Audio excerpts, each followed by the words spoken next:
हमारे इस YouTube channel के सेगमेंट फास्ट न्यूज में आप तमाम का इस्तकबाल है। इस वीडियो में आप देख सकते हैं कमेंटों में बहुत ज्यादा खबरें। तो आइए शुरू करते हैं वीडियो को और देखते हैं आज की ताज़ा तरीन खबरें। सऊदी अरब में जगत्याल जिले के शख्स की मौत। जिले जगत्याल के कोरटला मंडल के मोहन राव पेट से ताल्लुक रखने वाला एक शख्स सऊदी अरब में हादसाती तौर पर फौत हो गया। मतूफी की शनाख्त 45 साल संगम राजेशम के तौर पर की गई है। वो 5 दिन पहले पांव फिसल जाने की वजह से बाथरूम में गिर पड़ा था और उसकी मौत हो गई। वो गुज़िश्ता 7 साल से सऊदी अरब में मुलाजिमत कर रहा था। इत्तला मिलते ही उसके अरकान खानदान पर गम का पहाड़ टूट पड़ा और वो अवामी नुमाइंदों और सरकारी हुकाम से नाश लाने का मुतालबा कर रहे हैं। बंडी संजय को यात्रा निकालने की अदालत ने इजाजत दे दी। तेलंगाना हाईकोर्ट ने बीजेपी के सदर बंडी संजय को पदयात्रा की इजाजत दे दी है। वाज़ेह है कि कल पुलिस ने जाफरानी जमात के रुकने पार्लियामेंट को प्रजा संग्राम यात्रा की इजाजत देने से इनकार करते हुए रोक दिया था। वो निर्मल जिले के हुस्सास इलाके भैंसा टाउन से यात्रा शुरू करने वाले थे। वो भैंसा जा रहे थे कि उन्हें कोरटला के मुजाफात में रोक दिया गया था। बंडी संजय हाईकोर्ट से रुजू हुए। अदालत ने उन्हें यात्रा की मशरूत इजाजत दे दी। अवाम की ज़रूरियात के ऐन मुताबिक शहरी इलाकों में सहूलतों की फराहमी की हिदायत। चीफ मिनिस्टर के चंद्रशेखर राव ने ओहदेदारों को हिदायत दी है कि रियासत भर में बल्दी नज़्म के तहत बुनियादी इंफ्रास्ट्रक्चर की फराहमी पर खुसूसी तवज्जो दें। चीफ मिनिस्टर ने प्रगति भवन में आला सतही इजलास मुनक्किद किया, जिसमें रियासत में बल्दी नज़्म के तहत तरक्याती कामों और निज़ामाबाद शहर की तरक्की का जायजा लिया गया। चीफ मिनिस्टर ने कहा कि रियासत भर में तरक्याती कामों को मज़ीद बेहतर बनाया जाए। अवाम की ज़रूरियात में इजाफा हो चुका है और महकमा जात को इसी के मुताबिक मियारी खिदमत फराहम करने पर तवज्जो देनी चाहिए। उन्होंने कहा कि मुत्तहदा आंध्र प्रदेश में अवामी सहूलतों को नजरअंदाज कर दिया गया था, जबकि तेलंगाना के क़याम के बाद ज़राअत, आबपाशी, पीने के पानी, बरक़ी, सड़क, तालीम और अद्वियात के शोबेजात में मियारी सहूलतें फराहम की गई हैं, जिसके नतीजे में आवाम की क़ुव्वत ख़रीद में इजाफा हुआ है। चीफ मिनिस्टर ने कहा कि रियासत में समाज के तमाम तबक़ात मुआशी तौर पर मुस्तहकम हुए हैं और ये तमाम कामयाबियाँ बेहतर तरक्की का नतीजा है। आवाम हुकूमत से मज़ीद मियारी खिदमत की मुतमन्नी है। ओहदेदारों की जिम्मेदारी है कि वो आवाम की तवक्कुआत पर पूरा उतरें। एजुकेशनल सोसाइटियों और गैर सरकारी तंजीमों पर इनकम टैक्स और इन्फोर्समेंट डायरेक्टोरेट की नज़र। रियासत में सियासी कायदीन के बाद अब एजुकेशनल सोसाइटीज़ और गैर सरकारी तंजीमें इनकम टैक्स और इन्फोर्समेंट डायरेक्टोरेट के निशाने पर हैं। तेलंगाना में सियासी कायदीन के खिलाफ इन्फोर्समेंट डायरेक्टोरेट और इनकम टैक्स की कार्रवाइयों के दौरान भारतीय जनता पार्टी पर सियासी इंतखाब के इल्जाम आयद किए जाने लगे हैं और कहा जा रहा है कि भारतीय जनता पार्टी अपने सियासी हरीफों को खौफजदा करने के लिए इस तरह की कार्रवाइयों को अंजाम दे रही है। कौमी एजेंसियों की जानिब से सियासी दबाव के तहत खिदमत अंजाम देने के इल्जाम के बाद आइंदा चंद हफ्तों के दौरान ऐसी एजुकेशनल सोसाइटीज़ और गैर सरकारी तंजीमों के दफातर को निशाना बनाए जाने का इम्कान है जो कि बिलवास्ता तौर पर सियासी सरपरस्ती के हामिल हैं। डबल बेडरूम मकानात संक्रांति से पहले इस्तेफादा कुनंदगान का इंतखाब मुकम्मल करने के इक़दाम। रियासती हुकूमत संक्रांति त्यौहार से पहले डबल बेडरूम मकानात की स्कीम के इस्तेफादा कुनंदगान का इंतखाब मुकम्मल करने के इक़दाम कर रही है। उसने पहले ही कलेक्टर्स को 15 जनवरी तक मकानात और बुनियादी ढांचे की तामीर का काम मुकम्मल कर लेने के लिए जंगी खुतूत पर इक़दाम करने की हिदायत दी। ओहदेदार खुसूसी तवज्जो इन मकानात पर दे रहे हैं जो तामीर के आखिरी मराहिल में हैं, ताकि इस्तेफादा कुनंदगान को डबल बेडरूम वाले मकानात जल्द हवाले किए जाएँ। कलेक्टर्स को हिदायत दी गई है कि वो डबल बेडरूम मकानात की तामीर में तेजी पैदा करें, जिसके लिए हफ्तावारी तौर पर इसका जायजा लिया जाएगा। तेलंगाना हुकूमत ने पहले ही 2,91,057 मकानात की मंजूरी दी है। इसके लिए 18,000 करोड़ रुपए मुख्तस किए गए हैं। बाज़ मुकामात पर मकानात इस्तेफादा कुनंदगान के हवाले किए जा चुके हैं, जबकि बाज़ मुकामात पर तामीराती काम आखिरी मराहिल में दाखिल हो चुका है। मकानात की तामीर के साथ साथ हुकूमत ने ज़िले कलेक्टर्स को मुतल्लिक़ा इलाकों में सड़कों, बिजली, साफ पानी और दीगर सहूलियात फराहम करते हुए इस्तेफादा कुनंदगान का इंतखाब करने की जिम्मेदारी हवाले की है। हुकूमत ने वाज़ेह किया है कि डबल बेडरूम स्कीम के इस्तेफादा कुनंदगान के इंतखाब का अमल शफाफ होना चाहिए। इस स्कीम के लिए ऐसे अफराद अहल हैं जो खते गुर्बत से निचली ज़िंदगी गुजारते हैं, जिनके पास राशन कार्ड नहीं है और जो किराए के मकान में रह रहे हैं। ओहदेदारों को हिदायत दी गई है कि इस्तेफादा कुनंदगान के इंतखाब के लिए ग्राम सभा, वार्ड सभाएं मुनक्किद की जाएँ और दरख्वास्तें वसूल करके मुतल्लिक़ा तहसीलदारों को भेजी जाएँ।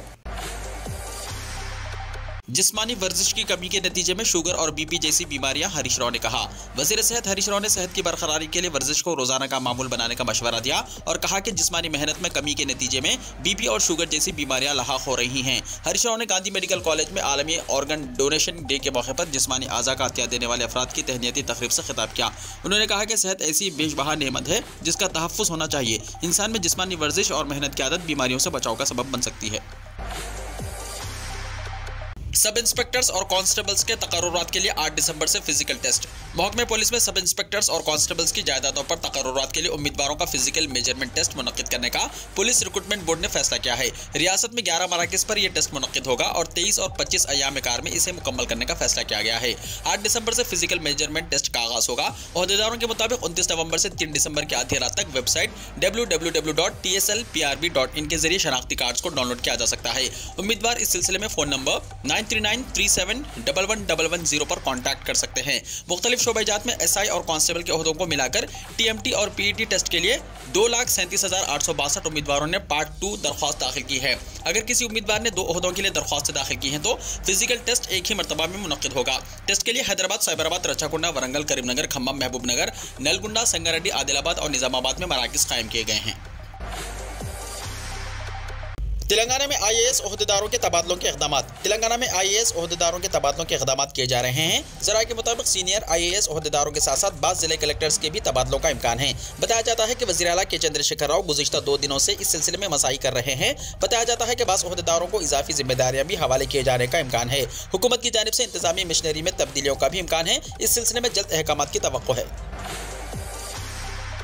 चंद्रबाबू नायडू का आइंदा महीने खम्मम में जलसे से खिताब होगा। तेलंगाना में बस यात्रा का प्रोग्राम। सदर तेलुगु देशम नारा चंद्रबाबू नायडू 21 दिसंबर को खम्मम में एक जलसे आम से खिताब करेंगे।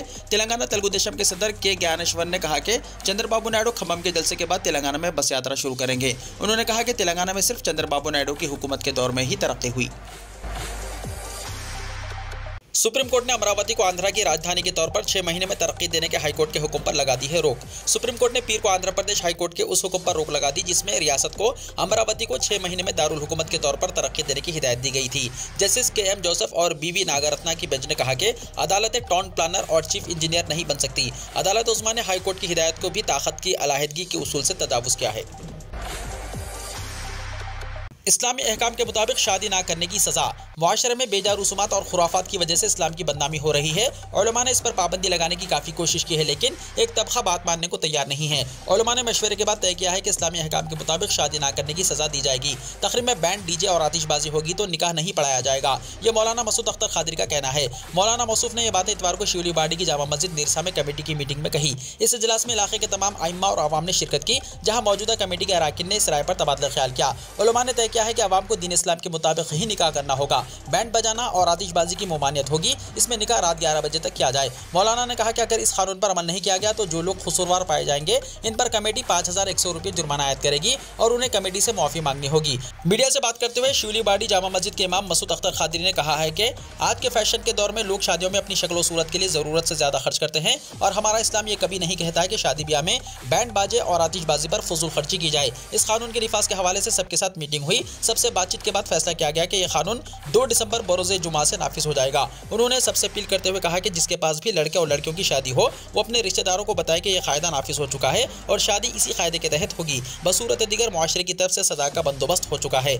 मौलाना ने कहा कि अक्सर ये देखने में आया है कि बाराती शादियों के दौरान बदतमीजी करते हैं। इन तमाम बातों को जहन में रखते हुए ये फैसला किया गया है ताकि शादी में फजूल खर्ची से बचा जा सके। शिवली बाड़ी जामा मस्जिद में होने वाली मीटिंग में निरसा इलाके की 14 मसाजिद के इमाम और सदर समेत सैकड़ों लोग मौजूद थे और सभी ने इस कानून को पास किया है।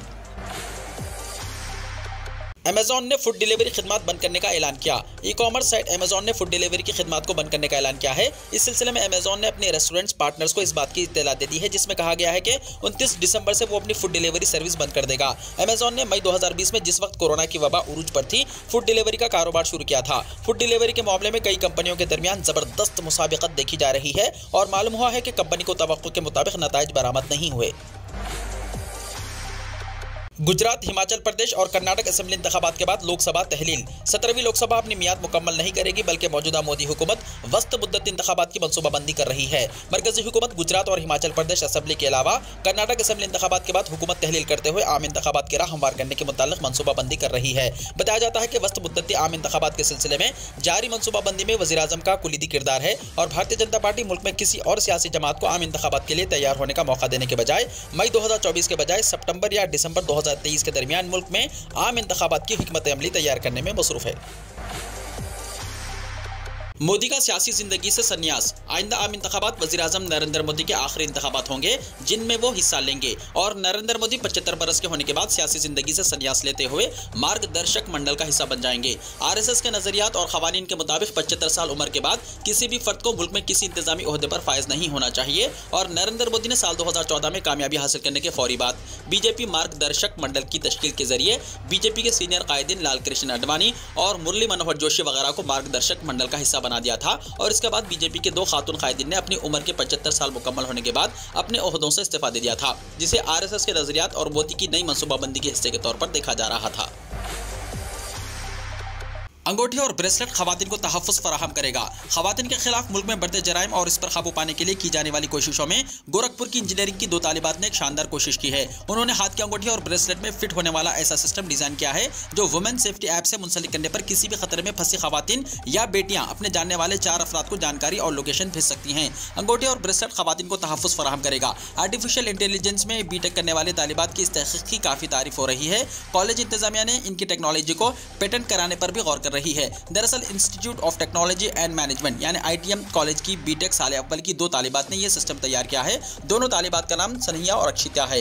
दोनों ने इस डिवाइस के बारे में बताया कि इसे अंगूठी और ब्रेसलेट में सेट किया जाएगा और कॉलेज की जानिब से तैयार करदा वुमेन सेफ्टी ऐप से मुंसलिक किया जाएगा। इस सिस्टम में 4 इमरजेंसी नंबर शामिल कर सकते हैं। इसके बाद कहीं भी मुश्किल हालात में अंगूठी या ब्रेसलेट पर लगे बटन को 2 बार दबाने पर चारों नंबर पर इमरजेंसी मैसेज और कॉल जाएगी, जिससे मुसीबत में फंसी खातून या लड़की का लोकेशन पता चल जाएगा। इससे इमरजेंसी की सूरत में खातून को तलाश करना भी आसान होगा। उन्होंने बताया कि इसके जरिए मौसूल होने वाली कॉल को भी रिकॉर्ड किया जा सकता है। इस अंगूठी को वाईफाई और ब्लूटूथ के जरिए अपने मोबाइल फोन से कनेक्ट करके इस्तेमाल किया जाएगा। अक्षिता ने बताया कि उनका यह सिस्टम तकरीबन 2000 रुपये में तैयार हुआ है। इसमें ब्लूटूथ 3.7 वोल्ट की बैटरी, LED लाइट, स्टील की अंगूठी, स्टील ब्रेसलेट का इस्तेमाल किया गया है। दोनों तालिबात के मुताबिक वो इस तहकीक को आगे बढ़ाने पर काम कर रहे हैं। यहाँ तक कि अगर कोई इनका गैजेट छीनने की कोशिश करता है तो इस गैजेट में कुछ ऐसा मवाद भी इस्तेमाल किया गया है जो छीनने वाले को छूते ही शदीद झटका देगा। अंगूठी और ब्रेसलेट का नाम योगी और मोदी रखा गया है। यादगीर में वोटर्स की तस्दीक के लिए घर घर मुहिम। रियासत कर्नाटक के जिले यादगीर शहर के मुख्तलिफ पोलिंग बूथ्स के लिए जिले डिप्टी कमिश्नर सुनील आर दौरा करते हुए वोटर लिस्ट से मुताल्लिक किए जा रहे कामों का जायजा लिया। जिले डिप्टी कमिश्नर सुनील आर ने कहा कि वोटर लिस्ट पर नजरसानी का अमल जारी है और पोलिंग स्टेशन के अफसरान सर्वे के लिए घर घर जाकर वोटर लिस्ट में मालूमात और नाम शामिल कर रहे हैं। उन्होंने कहा है कि वोटर्स को इससे फायदा उठाना चाहिए। बाबा रामदेव ने खवातीन की तौहीन पर माफी मांग ली। योगा गुरु बाबा रामदेव ने खवातीन के लिबास पर अपने बयान पर माफी मांग ली। उन्होंने महाराष्ट्र स्टेट वुमेन कमीशन को अपना तहरीरी माफीनामा भेज दिया है। महाराष्ट्र स्टेट कमीशन बराए खवातीन की चेयरपर्सन रूपाली चाकनाकर ने पीर की सुबह मीडिया को ये मालूमात दी। रूपाली चाकनाकर ने कहा कि बाबा रामदेव ने थाने में एक प्रोग्राम में खवातीन के कपड़ों को लेकर एक मुतनाज़ा बयान दिया था। बाबा रामदेव ने कहा था कि खवातीन साड़ियों में अच्छी लगती हैं, शलवार सूट में अच्छी लगती हैं। मेरी नज़र में वो अच्छी लगती हैं चाहे वो कुछ भी ना पहने। काबिल जिक्र है कि इस बयान के बाद हंगामा हुआ था। कमीशन ने बाबा रामदेव को नोटिस जारी करते हुए 2 दिन में तहरीरी माफी मांगने को कहा था। दिल्ली में श्रद्धा कत्ल जैसा एक और मामला, मां और बेटा गिरफ्तार। श्रद्धा कत्ल केस का मामला अभी हल नहीं हुआ था कि तकरीबन इसी तरह का एक और मामला सामने आ गया। दिल्ली पुलिस ने पीर के रोज मशरक़ी दिल्ली से इंसानी लाश के टुकड़ों का मामला हल करने का दावा किया है। यह मामला इब्तिदाई तौर पर नाजायज ताल्लुकात से मुताल्लिक है, जिसमें दिल्ली के पांडु नगर से ताल्लुक रखने वाले अंजन दास को बेहोश करके मारा गया और बाद में लाश के टुकड़े टुकड़े करके फ्रिज में रखा गया था। इब्तिदाई तफ्तीश से मालूम हुआ है कि कत्ल किसी और ने नहीं बल्कि उसके सौतेले बेटे और बीवी ने मिलकर किया। दोनों ने अंजन दास को कत्ल करके लाश के टुकड़े टुकड़े कर दिए, फिर उसे फ्रिज में रखा और रोजाना एक एक करके आसपास के इलाकों में फेंकते रहे। पुलिस ने कत्ल में मुलविस मां बेटे को गिरफ्तार कर लिया। दरअसल 5 जून की रात को उस वक्त हलचल मच गई जब पांडु नगर थाना इलाके के रामलीला ग्राउंड की झाड़ियों में इंसानी आज़ा मिले। जब पुलिस टीम ने एक बैग की जांच की तो इसमें से बदबू आने लगी। जब उसे खोलकर देखा गया, इसमें इंसानी लाश मिली। पुलिस ने आज़ा कब्जे में लेकर तफ्तीश शुरू कर दी। इसी दौरान 7 जून और 9 जून को इस रामलीला ग्राउंड के इर्द गिर्द इंसानी आज़ा के कुछ और टुकड़े मिले। बताया जा रहा है कि रामलीला ग्राउंड के इर्द गिर्द नस्ब CCTV ने इस पूरे कत्ल के मामले को सुलझाने में अहम किरदार अदा किया। CCTV में मुलजिमान थैले जंगल में ले जाते हुए नजर आए, जिसकी बुनियाद पर पुलिस ने तफ्तीश शुरू की और उन तक पहुंचने में कामयाब रहे। क्राइम ब्रांच दोपहर 1 बजे दिल्ली पुलिस हेडक्वार्टर में प्रेस कॉन्फ्रेंस करके इस बारे में तफसीली जानकारी दी है। चाइना में लोग सड़कों पर निकल आए, कई शहरों में पुलिस से झड़पें हुई। चाइना में कोरोना पाबंदियों के खिलाफ अवामी मुजाहरे शदीद होते जा रहे हैं। लोग सड़कों पर निकल आए हैं। मुल्क के कई बड़े शहरों में लोग पुलिस से बराह रास्त लड़ रहे हैं। मालूमात के मुताबिक चीन में सख्त लॉकडाउन के खिलाफ अवाम का गुस्सा थमने का नाम नहीं ले रहा है। लॉकडाउन की खिलाफ वर्जी करते हुए लोगों की बड़ी तादाद चीन की सड़कों पर निकल आई है। ये लोग जीरो कोविड पॉलिसी को वापस लेने का मुतालबा करते हुए हुकूमत के खिलाफ एहतजाज कर रहे हैं। ये तहरीक आहिस्ता आहिस्ता पूरे मुल्क में फैल रही है। बीजिंग और शंघाई के बाद वुहान की सड़कों पर भी लोगों की बड़ी तादाद चीनी हुकूमत के खिलाफ एहतजाज कर रही है। चीन में जारी मुजाहरों की वीडियोस भी सोशल मीडिया पर नजर आ रही हैं। इनके मुताबिक चीन के 5 बड़े शहरों चिंगडू, शियान, वुहान, बीजिंग और शंघाई के साथ साथ मुल्क भर में लोग मुश्तइल हैं। दरहकीकत गुज़िश्ता दिनों आरोमची में एक इमारत में आग लगने से लोगों की मौत पर अवामी गुस्सा भड़क उठा है। इस वाक़े में 10 अफराद जिंदा जल गए थे। अवाम का कहना है कि चीनी हुकूमत की जानिब से सख्त लॉकडाउन की वजह से इमदाद बरवक्त नहीं पहुंच सकी और लोग जिंदा जलने पर मजबूर हुए। वीडियो को लाइक शेयर कीजिए और हमारे इस YouTube चैनल को सब्सक्राइब करते हुए इसके बेल आइकॉन को भी प्रेस कर लीजिए ताकि ऐसी ही ताज़ा तरीन खबरों का नोटिफिकेशन सबसे पहले आपको मिलता रहे।